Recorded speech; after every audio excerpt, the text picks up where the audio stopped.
লুঙ্গির নিচে একটা আন্ডারপ্যান্ট পরা দরকার, কিন্তু জয় আমিরে জীবনে আন্ডারপ্যান্ট কেনেনি। হামজা থাকতে সে আন্ডারপ্যান্ট কিনবে কেন? রাত 12:30টার মতো বাজে। হামজা কিছু কাগজপত্র দেখছিল। কোয়েল পাশে বসে এটা ওটা নাড়ছে আর ঝগড়া করছে হামজার সাথে। আজকাল হামজা তাকে বেশ সময় দেয়। হামজার সাথে কোয়েলের মিষ্টি সম্পর্ক, তেতো সম্পর্ক ছিল জয়ের সাথে। বলা বাহুল্য, জয়ের সাথে মিষ্টি সম্পর্ক গড়া যায় না।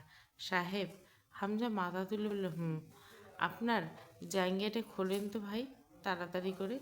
হামজা গম্ভীর মুখে তাকালো। মাল খেয়েছিস? তার তোর কেটে গেছে মাথার? তার কাটা ঠিক, তবে মাল খাইনি, ফিরে এসে খাবো। এখন খালি আপনার জাঙ্গিয়ার দরকার। ধ্যান দেন, ফিরে এসে ফেরত দিচ্ছি। হামজা ধূপ করে একটা লাথি মারল ঠ্যাংয়ের উপর। ঠ্যাং খেয়ে পড়ে গেল। উঠে জয় তাড়া দিল, খোলো জলদি ভাই, জলদি খোলো। লুঙ্গির নিচে জাঙ্গিয়ে না পড়লে বেজ্জতি হবার চান্স থাকে রাস্তাঘাটে। কোয়েল বলল, তুমি কোথায় যাবে জয়? সেদিনও আমাকে নেওনি। আমি যাব, কবরে যাব, চল যাই। মিড নাইটে ডেটিং সেরে আসি। কবর কি দোলনা আছে? আমি দোলনায় উঠবো? আছে, সেই সাথে তোর আব্বাও আছে। সকাল বিকেল দুলতেছে ওখানে। চল বেইমান, সাক্ষাৎ করে চা পানি খেয়ে আসি। মজাই মজা ওখানে। কোয়েল কান্না জুড়ে দিল। সে কবরে যাবে, বাবার সাথে দেখা করতে পাবে। তুই এসে ঝাড়া মেরে মেয়েকে নিয়ে বলল, বেলাজ কেন তুই এত? ধর্ম আর সৃষ্টিকর্তাকে একটু ভয় কর। জয় মুখ বিকৃতি করল। সৃষ্টিকর্তা? কিসের সৃষ্টিকর্তা? আমার তো কোনো সৃষ্টিকর্তা নেই। There is no God. ফা dash only my I am one and creator, otherwise no one in the sky. তুলি গর্জে উঠল, চুপ নাস্তিক, বাজে কথা না বলে বের হ। তোর কথা শুনলে গা জ্বলে যায়। তোর মতো শয়তানের আবার সৃষ্টিকর্তা কে? তুই তো বহিষ্কৃত। জয় হো হো করে হেসে উঠল। তুলি দাঁত খেঁচে বলল, তোর সৃষ্টিকর্তা নেই না? তাহলে থাকলে থাকবে হয়তো, কিন্তু মূলত ওসব কিছু থিওরিটিক্যাল আর প্র্যাকটিক্যাল কোনোভাবেই নয়। নয়তো মানুষ এত ডাকে, হাহা। No has any religion or creator in the whole universe সুইটার। ওসব আল্লাহ বিল্লে কিছু হয় না। চুপ কর জয়। এই, যদি তো সৃষ্টিকর্তা না থাকে তোকে পয়দা করছে কে? নিজে এত বড় বড় দামড়া শয়তান হয়েছিস, তুই নিজে নিজে জন্মেছিস? জয় হাসলো, উহ বাপ, তুই এত রেগে যাচ্ছিস কেন? আমাকে জন্ম আমার মা বাবা, এ পর্যন্ত ওদের দায় শেষ। এরপরে বাকিটা ওই পয়দাই বল আর এত বড় দামড়া হ বল, ওটার ক্রেডিট আমার যায় জয় আমিরের। তুই নাস্তিক হয়ে কি পেয়েছিস? কি আছে তোর? অন্তত ধর্মটুকু রাখতি জীবনে। ফাটাবাস, তোরা আস্তিক হয়ে কার বাল লড়ছিস? তোর কি আছে? তুই নাস্তিক হয়ে তো কিছু পাইসনি। আমার বিশ্বাস নেই, পাওনাও নেই। সিম্পল হিসাব বোঝো না শালির মেয়ে? অথচ তোরা বিশ্বাস রেখে পাস না কিছুই। তোদের সেই আল্লাহর কাছে একটা, এটাই দুঃখজনক। আমি কারো উপাসনা করি না, আর কারো কাছে আবেদনও করি না, কোনো কিছুর জন্য না। জয়ামির ইজ আলটিমেট। তুলির আগে কিছু বলল না। জয় বলল, he has no owner, he has the owner dear. তুলির মানসিক অবস্থায় কেমন যেন হয়ে গেছে। দিনের পর দিন বোবার মতো চুপ থাকে। আর যদি কিছু বলে সেটা তো শুধু ক্ষিপ্ততা ছাড়া কিছুই থাকে না। মানসিক বিপর্যয় হয়ে গেছে পুরো। রিমি কতদিন ওকে তাহাজ্জুদের নামাজে পড়ে কাঁদতে দেখছে সেসবের পরে। তুলি এবার চিৎকার করে কিছু বলতে যাচ্ছিল, হামজা দারাজ গলায় ধমকে উঠল। পুরো বাড়ির ঠিক ঝড়ের আগে নীরবতা থেমে এলো। রিমি দৌড়ে বেরিয়ে এলো। অন্তু ঘরের দরজায় এসে দাঁড়ালো। সিঁড়িঘর থেকে কবির ভেতরে এসে দাঁড়ালো। তুলি পা ঝাড়া মেরে মেয়েকে নিয়ে রুমে চলে গেল। জয় ভারী দীর্ঘশ্বাস ফেললো। ভাবি, একটা ফ্রেশ জাঙ্গিয়া এনে দেন। সারা জাঙ্গিয়ার ধারের কাছে এসে কেলেঙ্কারি হয়ে গেল। লুঙ্গির নিচে আন্ডারপ্যান্ট পরলো। এগিয়ে এসে অন্তুকে দেখে ভুরু কুচকে মাথা থেকে পা। এরপর বলল, হোয়াট হ্যাপেন সিস্টার? এমনি তৈয়ার হয়ে খাড়ায় আছিস কেন? আব্বুর কবর জিয়ারত করতে যাব। হামজা এসে দাঁড়ালো। জয়, তুই কবিরকে নিয়ে বেরিয়ে যা। অন্তু গলায় জোর দিয়ে বলল, আমি যাব। হামজা শান্ত স্বরে জয়কে বলল, যা যা, দেরি হয়ে যাচ্ছে তোদের। মেয়র সাহেব, হামজা তাকালো। অন্তু শান্ত স্বরে বলল, আমি আব্বুর কবর জিয়ারত করতে যাব। অন্তু এক ভুরু উঁচায় ঘাড় কাত করে বলে, ওটা কবরস্থানে যাচ্ছে। হ্যাঁ মেয়র সাহেব, ওরা কবরস্থানে যাচ্ছে। গলাটা ভরাট হয়ে গেল হামজার। তাতে কি, কিছুতে না, আমি সঙ্গে যেতে চাই। হামজা হাসলো। আমি চাই না। অন্ত আগের চেয়ে নিচু গলা বলল, আর এজন্য হলেও আমি চাই মেয়র সাহেব। অন্তত পলাশ অজগরের ধরেন মাথাটা দাফন হবার সময় সেই স্থানে খুব কাছাকাছি থাকার জন্য হলে যেতে চাই। ও শেষকৃত্যের সহযাত্রী হতে চাই। আবদারটুকু পূরণ করুন মেয়র সাহেব। আপনি তো জনদরদী সেবক। দুইজন দুর্ভেদ্য একদৃষ্টি বিনিময় হলো। সেই দুই চোখ যেন আগুন জ্বলছে, ভিন্ন সেই আগুনের জ্বলনি। করোটা কাঠঘড়ি, কারোটা পেট্রোলিয়াম, কারোটা প্রজ্বলন, কারোটা দহন। সে আগুনের চোখে চেয়ে হামজা যখন আলতো হেসে আত্মসমর্পণ ভঙ্গি করলো, দেখতে ভয়াবহ লাগলো। অন্তত তা গ্রাহ্য করে মাথায় চওড়া ওড়নাখানি কপাল অব্দি টেনে নিয়ে বেরিয়ে গেল জয়ের পেছন পেছন। পলাশের মাথাটা পছন্দ হয়েছে। গরমের কাল, তার উপর বস্তায় বাঁধা ছিল। খাদেম দাঁড়িয়ে কাঁপছে। ছোট্ট একটা শাবল নিয়ে মাটি খুঁড়ছে জয় তরুর কবরের পাশে। কবির বস্তা হাতে দাঁড়িয়ে। অন্তু ফটক বাইরে দাঁড়িয়ে সেদিন আব্বুর জন্য দোয়া করছিল, কিন্তু কাঁদেনি। আব্বুর সাথে কথা বললো, তবু কাঁদলো না। আব্বুর কবরের ডান পাশে সারিতে, তরুর অপর পাশে। সেই কবরের ডান পাশে জয় পলাশের মাথাটা পুঁতল অন্তর আব্বুটা নিয়ে। ডাক্তার বলেছিল পলাশ যেভাবে থেতলে মরেছিল আমজা সাহেবকে, তাতে পরে সেসবে দূষিত রক্ত জমে টিউমার, তা থেকে ক্যান্সার হওয়ার প্রবল সম্ভাবনা। অন্তু খেয়াল করলো তার যন্ত্রণা হচ্ছে। কবরের ফটক থেকে তীক্ষ্ণ চোখ চেয়ে দেখলো জয় দক্ষ হাতে দাফন কার্য করছে। অন্তুর মা কাছে নেই, ভাবি অন্তঃসত্ত্বা। সে পড়ে আছে এক কারাগারে। সে যতই গালাগালি করুক, সে আছে খুব খার অধিপতিদের হাতে থাবার নিচে। তবু অন্তুর কোনো দুঃখ নেই, একটু কষ্ট লাগছে না। জয় সারা দেহে মাটি মেখে এসে দাঁড়ালো। অন্তু কাঁদছে না, তার মুখে এক ফোঁটাও কাতরতা নেই। জল জল করছে মুখখানি। এখন চেয়ে আছে পলাশের মাথা কবরের দিকে। জয় ডাকলো, ঘরওয়ালি। অন্তু তাকালো। কাজ শেষ, যাবো আমরা? থাকবে নাকি? বেশ তো লাগছে।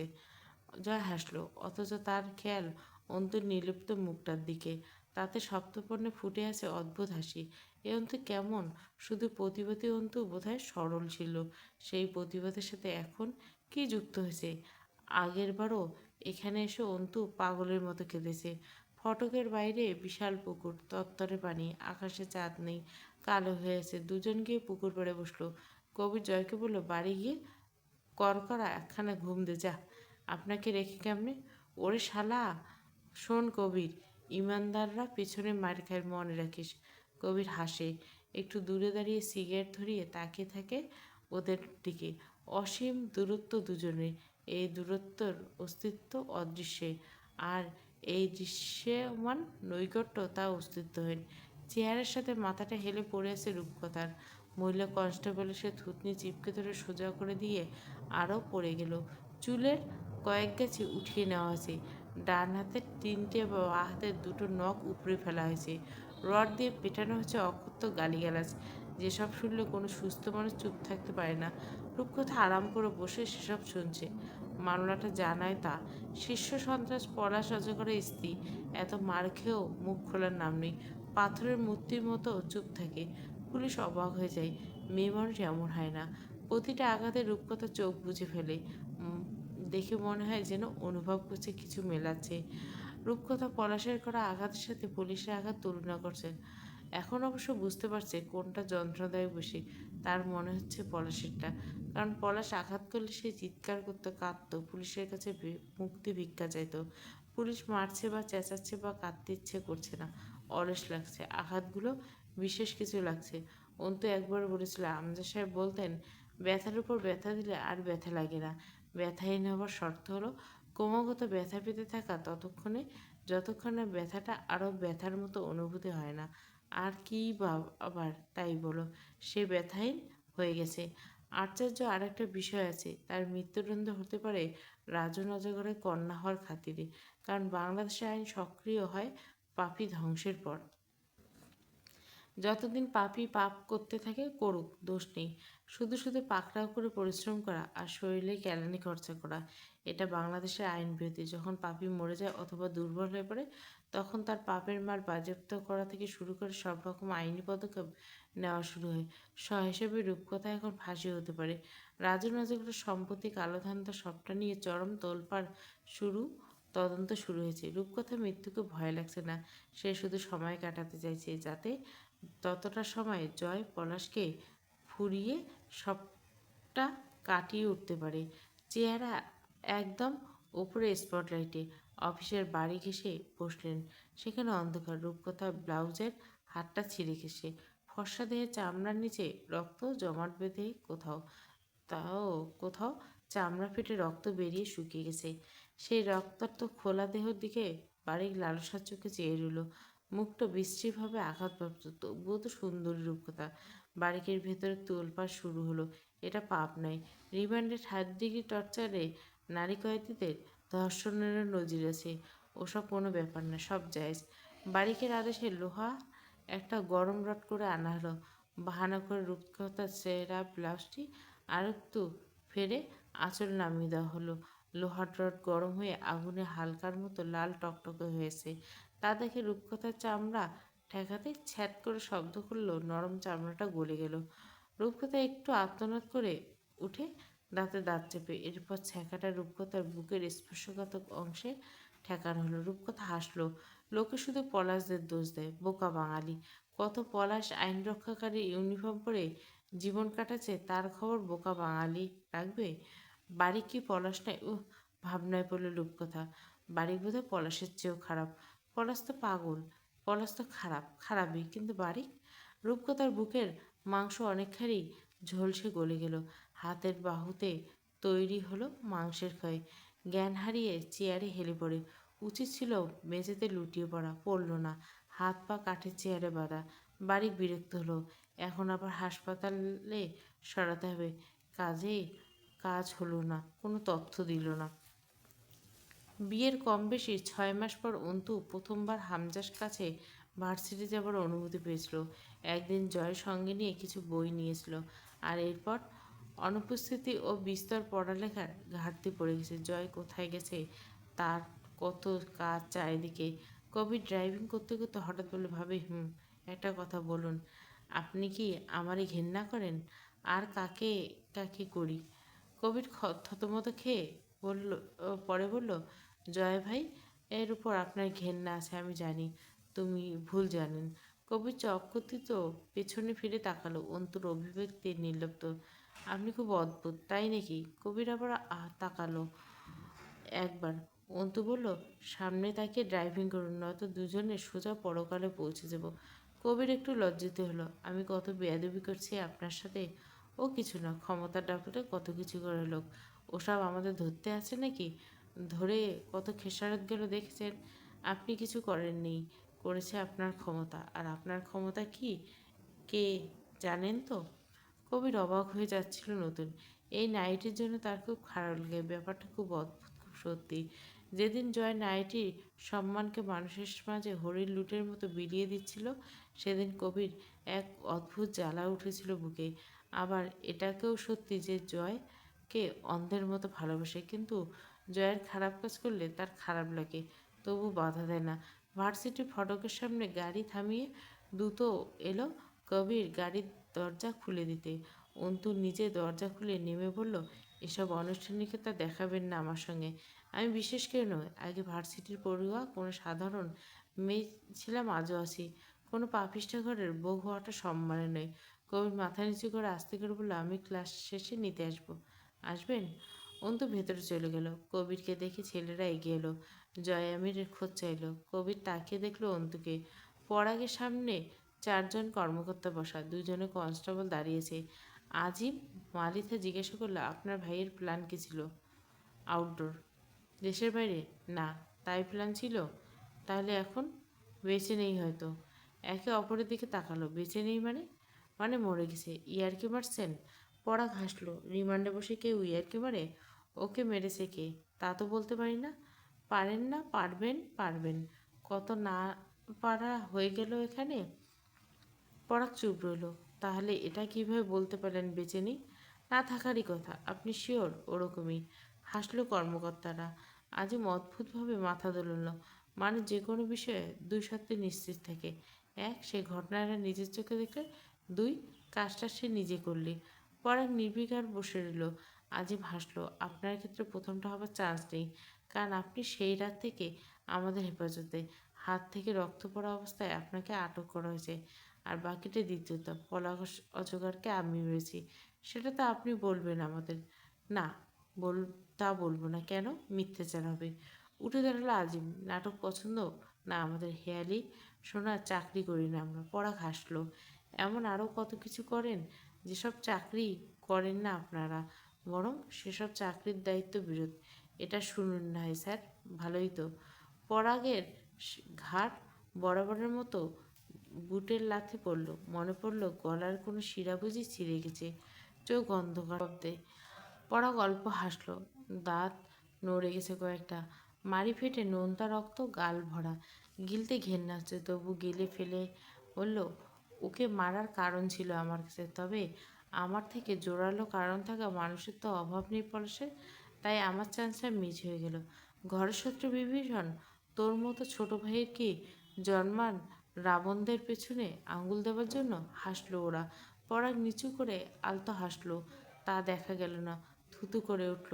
থুতুর সাথে রক্ত বেশিরভাগ। চুল মুঠো করে ধরে মুখ তুলল অফিসার। ঘাড়টা মট করে উঠল পরাগের। অফিসার বলল, চান্স মিস হয়ে যায়নি। হয়তো তুই হাতে মারতে পারিস নি, কিন্তু মার্ডারকে সার্বিক সহায়তা তো করতেই পারিস। কে মেরেছে? তার নাম বল। যে মেরেছে সেই সেদিন পলাশকে উদ্ধার করেছিল। এখন বুঝতে পারছি সেদিন ওগুলো পলাশের লোক ছিল না, ওরাই শিকারী ছিল। আমি নিশ্চিত এমন হয়েছে। পরাগ মনে মনে প্রশংসা করলো কর্মকর্তা আন্দাজ ও বুদ্ধি, তবু আফসোস এইরকম বুদ্ধি জায়কের মতো প্রয়োগ করে। পলাশকে চুপ থাকতে দেখে হতাশ ক্লান্ত হয়ে পড়ল অফিসার। প্লাস তুলে পরাগের ডান হাতে তর্জনী আঙুল ঠেকে বলে দে, টর্চার করার বিশেষ শখ নেই আমাদের। যেদিন দুজন কর্মকর্তা স্পটে মৃত্যু হয়েছিল, শুধু নামটা বল, ধরে গরম তেলে ভাজবো ওই বাস্টার্ডের বডিটা। পরাগ চুপ।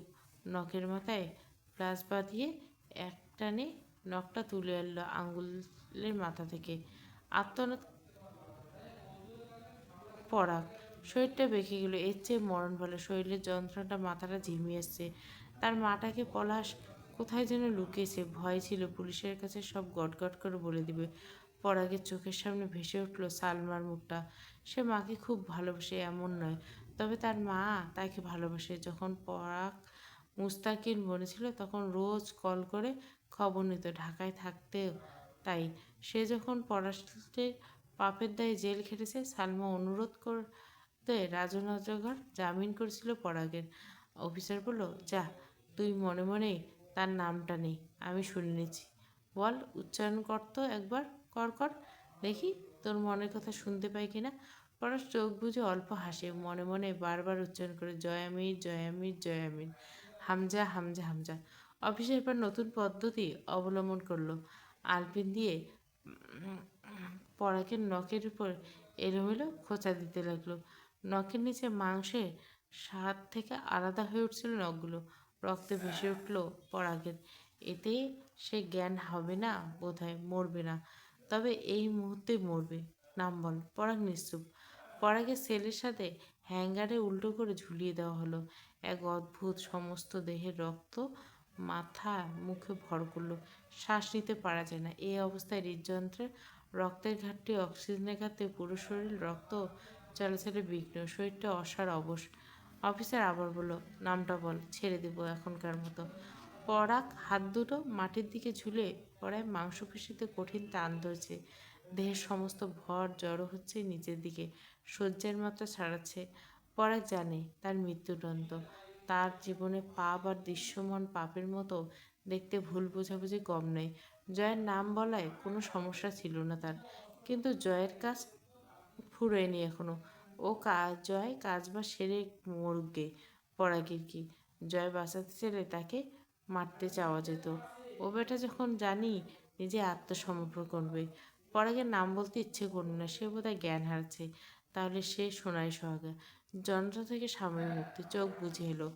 আস্তে আস্তে চেতনা লোপ পাচ্ছে তার। অন্তু রিক্সা থেকে নেমে দৌড়ে বাড়িতে ঢুকলো। এতটা অস্থির চঞ্চল তাকে দেখা যায়নি। কবির দৌড়ে গিয়ে ভাড়া পরিশোধ করলো। এখনো সময় বাসি ফিরে এসেছে অন্তু। রিমিও তুলে ছুটে গেল। অন্তু জয়ের মতো জগ গুছিয়ে ধরে ঢক ঢক করে ঠিক জগের অর্ধেকটা পানি খায়, এরপর ধপ করে চেয়ারে বসে। তুলি ঝাঁকালো অন্তুকে, এই মেয়ে কি হয়েছে, ভয় পেয়েছো, কেউ কিছু বলেছে, রাস্তায় কিছু হয়েছে? রিমি বসে অন্তুর কোল ধরে। আরমিন, কিছু বলছো না কেন, কিছু হয়েছে? অন্তু চট করে হাসলো, তা অদ্ভুত দেখাচ্ছিল। আব্বুর কথা মনে পড়ছিল, মনে হচ্ছিল বাড়ি ফিরে আব্বুকে পাবে, তাই দৌড়ে এসেছে। দুজনে খুব বেমানান ও অবিশ্বাস্য লাগলো কথাগুলো। অন্তু অনেকক্ষণ ধরে গোসল করলো। বাথরুমে জয়ের 3-4টা ভেজা লুঙ্গি পরেছে। এভাবে 300-400 হয়ে গেলেও নতুন কিনে এনে পড়বে, তবু ধোবে না। এই কাজটা তরু করতো, কখনো সাহানা।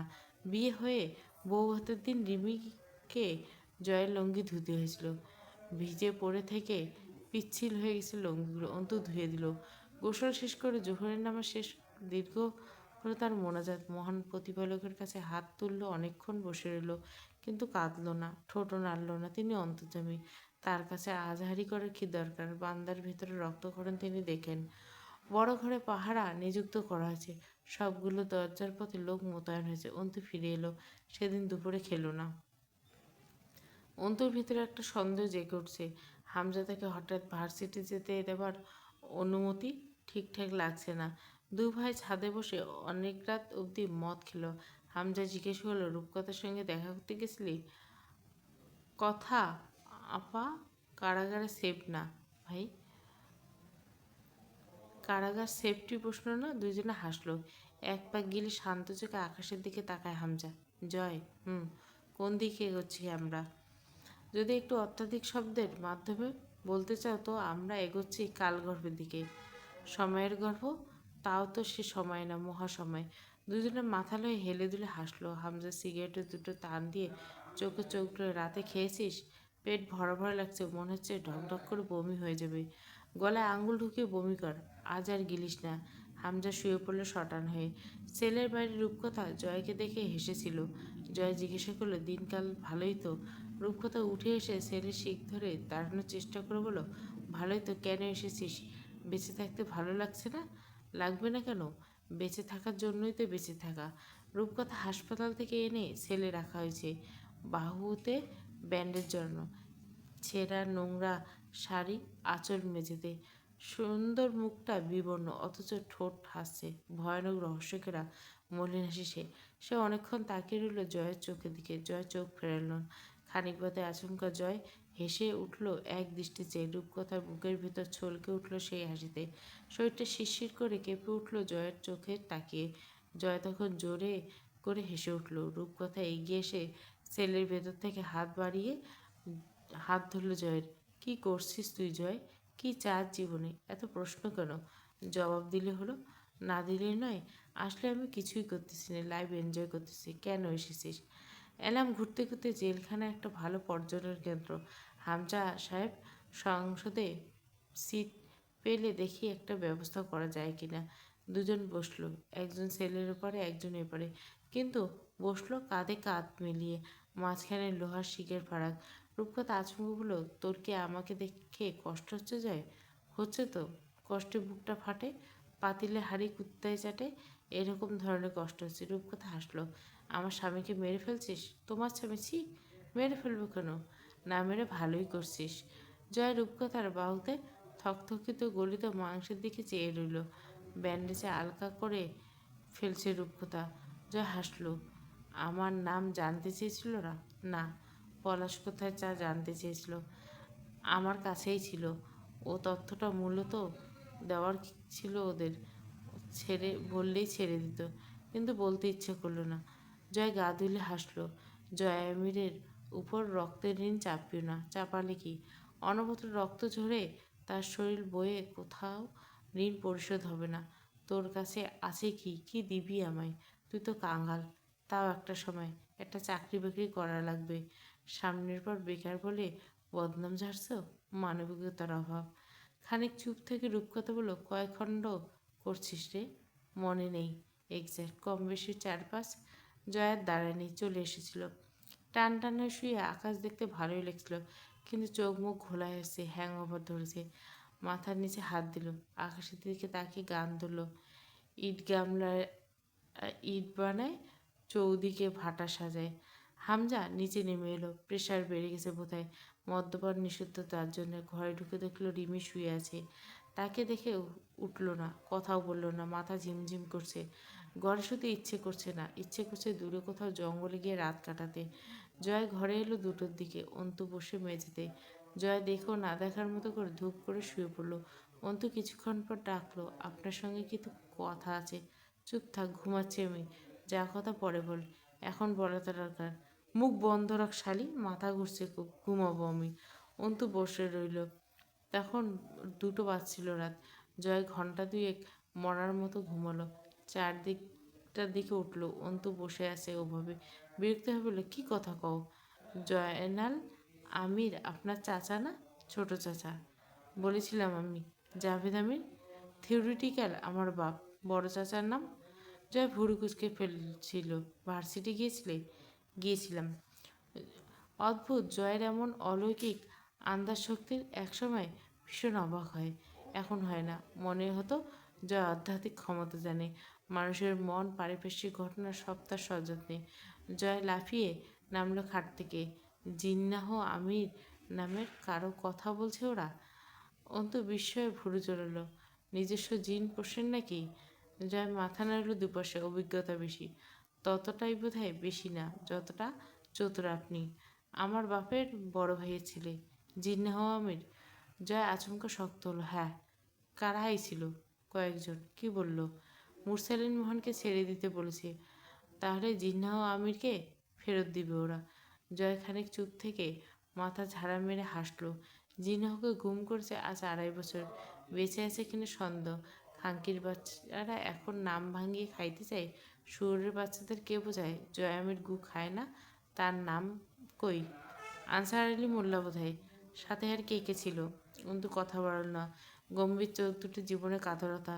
বারান্দায় অন্ধকারে চেয়ে রইল। জয় বলল, তোমাকে কি বলেছে? কাঠের পুতুলের মতো। অন্তু আপনাকে বুঝিয়ে বলতে বলেছে নয়তো? আমার ভাবি আর আম্মু ওর সাথে আমাদের বাড়িতে পেট্রোল ঢেলে পুড়িয়ে দেওয়ার কথা জানালো। জয় হেসে ওঠে। তোর ঘরবালি? তোমার প্রাণপ্রিয় ধর্মীয় গোষ্ঠীর আগ্রাসানি ব্যাপার স্যাপারে কেমন এনজয় করলে? বুঝতে পারি না আমি এসব। দৃষ্টিকোণ বদলাতে থাকে এক সময়। আমি রাজনীতি বুঝতে চেষ্টা করছি, অথচ পারছি না। যা হো হো করে হেসে উঠল। রাজনীতি বোঝার মতো বিষয় নয় সিস্টার। ওটা একটা নীতি। That is means policy. ওটা মেনে চলতে হয়, ব্যাস। বুঝে গেলে হারিয়ে যাবে, কুল পাবে না। কেমন পলিসি? Bloody diplomatic policy. ওদের 3জন প্রধান নেতাকর্মীর শাস্তির রায় কার্যকর হয়েছে। ওরা যুদ্ধাপরাধী, মানবাধিকার বিচারে সাজা পাচ্ছে। তাতে কি? ওরা ছাড়া আর কেউ নেই? ওরাই কেন? ওরা কেন বিরোধী দলের সঙ্গে জোট করছে তাই? ওরা নিজের বক্তব্য আপনাদের সরকার ও শাসন ব্যবস্থার ভুলগুলো ধরিয়ে দেয়, মানুষের মাঝে সেসব কথা পৌঁছায়। তাই নাকি অন্য কেন? মুরসালিনকে তাই? মুরসালিন বাপেরা ছিল মোল্লার বংশধর, ধর্মের প্রতি দুর্বল, কিন্তু মূলত বিরোধী দলের চামচা। আবার ধর্মীয় দলের উপর ব্যাপক টান। সেই হিসাবে চামচা তো আপনি। জয় তাকিয়ে রইল। অন্তু হাসল। ক্ষমতাসীনদের পেছনে লেজ নাড়ানো চামচা? ওরা বরং হিম্মতদার, যারা ক্ষমতা না থাকা সত্ত্বেও লড়ছে। 2014 যেটুকু লাফিয়েছে, 2015-তে শুরুতে 3-4 মাস যা আগুন জ্বালানো অপরাধ করছে, এরপর তো ওরা ডাউন ঘরবালি। তুমি হিজড়াদের সঙ্গ দিচ্ছ, ওরা মরে ভূত। সঙ্গ আমি কারোই দিচ্ছি না। আমি শুধু চাইছি ওদের মুক্তি দিন। ওরা অপরাধ করেনি। আর কিছু বলতে পারছি না, কারণ আমি রাজনীতি বুঝতে মোটেও চেষ্টা করছি না, সব বুঝতে পারছি না। ওরা বর্ষীয় আগায় ঝুলানো টোপ, মাছ ছিপে না ওঠা অবধি ছাড়তে পারি না। ওরা এমনিতে দুর্বল, থেমে গেছে ওই কবে। তবু এখন ওদের দলের লোক দেদার্স কারাগারে যাচ্ছে, মামলা খাচ্ছে। আর কতদিন? অন্তত বাচ্চাগুলোকে মুক্তি দিন। জয়ের মেঝের উপর টনটন হয়ে শুয়ে পড়ল। অন্তু খাটের সাথে হেলান দিয়ে বসে বলল, কেন করছেন এসব বলুন তো? জয় কিছুক্ষণ চোখ বুজে শুয়ে রইল। ফজরের আজান। ওরা যুদ্ধবিরোধী, মানবাধিকার বিরোধী কর্মকাণ্ড করে জঙ্গি গোষ্ঠী, যারা মুক্তিযুদ্ধের বিপক্ষে আর পাকিস্তানিদের পক্ষে কাজ করছিল একসময়। একজন রাজনৈতিক কর্মী হিসেবে ওদের ঘেন্না করাটাই নিয়ম। আর তাতে ক্ষমতা হাসিল হয় খুব সহজে, কি বলেন? জয় হাসলো। ওটা হামজা ভাইয়ের জন্য, আমার ওসব কিছু না। অথচ আপনি নিজেকে কর্তন পর্যায়ে নিয়ে দাঁড় করেছেন, সেখান থেকে ফেরার পথ নেই। মেরে ফেলবে? মৃত্যু আপনার জন্য নয় জয়ামির, মৃত্যু তাদের জন্য যারা মৃত্যুকে ভয় পায়। মৃত্যু আপনার জন্য শাস্তি হতে পারে না। জয় নিঃশব্দে হাসলো, কিছু বলল না। আজ তোমাকে ভার্সিটিতে যেতে দেওয়া হয়েছিল, কোনো বিশেষ ব্যাপার নাকি? কি করছেন ওদের সঙ্গে? জয় দুপাশে মাথা নাড়িয়ে ব্যাপারটাকে সাইডে রেখে মাথা নেড়ে ভুরু উঁচিয়ে গম্ভীর কণ্ঠে জিজ্ঞাসা করলো, তোমার কি হয়েছে? অন্তু তাকালো জয়ের দিকে। তাদের দুজনের নীরব এই বোঝাবুঝির মাঝে যে অসীম বিরোধিতা, তার কোনো পরিণতি নেই। ভাবির বাচ্চা পেটের ভিতরে অসুস্থ, আম্মু কল করেছিল। ব্যাপারটা মঙ্গলকর, তোমার ভাই নেই, বাচ্চাটা থাকা মানে ভাবির জীবন ক্ষয়। অন্তু কঠোর চোখে তাকালো, জানোয়ার আপনি। সকালবেলা জানা গেল কবিরকে গ্রেপ্তার করেছে হামজা পাটোয়ারি পৌরসভার মেয়র। তাকে সরাসরি প্রথমে আনা হলো না আইনি জিজ্ঞাসাবাদ, কিন্তু খুব শীঘ্রই আনা হবে, এটা চিরন্তন সত্য। জয়ামির খাড়া দুপুরের বড় ঘরে উপস্থিত হলো, পেছনে অন্তু। জয় গলা চেপে ধরে অন্তুর, তুই কোথায় যাচ্ছিস? অন্তু তপ্ত শ্বাস জয়ের হাতে পড়ছিল, আরও শক্ত করে চেপে ধরল গলাটা জয়। রুমে যা, কুপিয়ে কেটে ফেলবো একদম। হয় কুপিয়ে কাটবেন, অথবা আমি আপনার সঙ্গে বড় ঘরে যাব। জয়ের চোখে রক্ত ছুটছে, ঘুম পুরো হয়নি, নেশার ঘোর কাটেনি। মাথা ঝিম মেরে ছেড়ে দিল গলাটা, কথা বলতে ইচ্ছে করছে না। ড্যাগ ভরে রান্না হয়েছে, খেতে দেবার জন্য বাড়ির মেয়েদের দরকার। মুরসালিনের সামনে জয় সেদিন অবধিও সেভাবে বসেনি, ওকে জিজ্ঞাসাবাদ করেনি। যা করছে বাপ্পি, সোহাগ, আমজাদ আর প্রধানত হামজা করেছে। সেদিন প্রথমবার জয় আমির সৈয়দ মুরসালিন মোহনের সম্মুখে বসলো, চাটাই পেতে দেওয়া হলো, সবাইকে একসঙ্গে খাওয়ানো হলো। সেদিন অবরুদ্ধ কুঠরিতে জয় ওদের সাথে বসে গোগ্রাসে গিলল। খেতে খেলে মুরসালিন বলল, জয় মনে পড়ে তোর? এভাবে দিনের পর দিন দস্তরখানা বিছিয়ে কলার পাতায় খাবার খেয়েছি এক পাশে। জয় তাকালো না, কথাও বলল না। অন্তু ওদের পেট পুড়ে খাওয়া দেখলো, যতটা সম্ভব যত্ন করে খাওয়ালো। তার মুখ উজ্জ্বল হয়েছে উঠেছে। অভুক্ত বাচ্চারা খাচ্ছে, নিদারুণ খিদে আর পিপাসা ওদের। পরনের পাঞ্জাবি ছেঁড়া ফাড়া, নোংরা ঢাকায়। অবরুদ্ধ নিষেধ পর্ব 37 পুরো গল্প প্লেলিস্ট।